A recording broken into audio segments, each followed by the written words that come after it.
দর্শক, এই মুহূর্তে সিএমএম কোর্টে আছেন আমাদের সহকর্মী মিজান শাহজাহান। আমরা সরাসরি চলে যাচ্ছি তার কাছে। মিজান, জিয়াউল হাসানকে কি কোর্টে নেওয়া হয়েছে এবং আইনজীবীরা কি বলছেন আমাদের জানাবেন।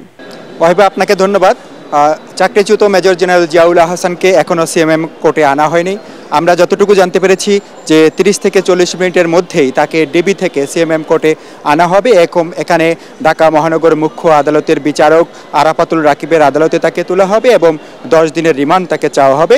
এই বিষয়টি আমরা এখন পর্যন্ত জানতে পেরেছি। আর ওয়াহিবা, মেজর জেনারেল জিয়াউল হাসানের উপস্থিতিকে কেন্দ্র করে, তার আদালতে হাজিরাকে কেন্দ্র করে সিএমএম কোর্টে কিন্তু নিরাপত্তা ব্যবস্থা জোরদার করা হয়েছে। এখানে সেনাবাহিনীর সদস্যরা, বিজিবি, পুলিশ এবং পোশাকধারী ও সাদা পোশাকে অসংখ্য আইনশৃঙ্খলা বাহিনীর সদস্যরা সতর্ক অবস্থানে রয়েছেন।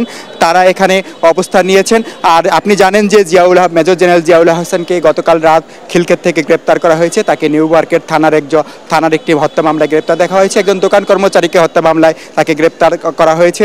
এবং মেজর জেনারেল জিয়াউল হাসান সর্বশেষ এনটিসিএল এর মহাপরিচালক ছিলেন। এর আগে তিনি র্যাবের অতিরিক্ত মহাপরিচালক ছিলেন এবং তার সময়কালেই নারায়ণগঞ্জের 7 খুন হয় এবং সেই সময় এই মামলার প্রধান আসামি নূর হোসেনকে তার নেতৃত্বে গ্রেপ্তার করা হয়।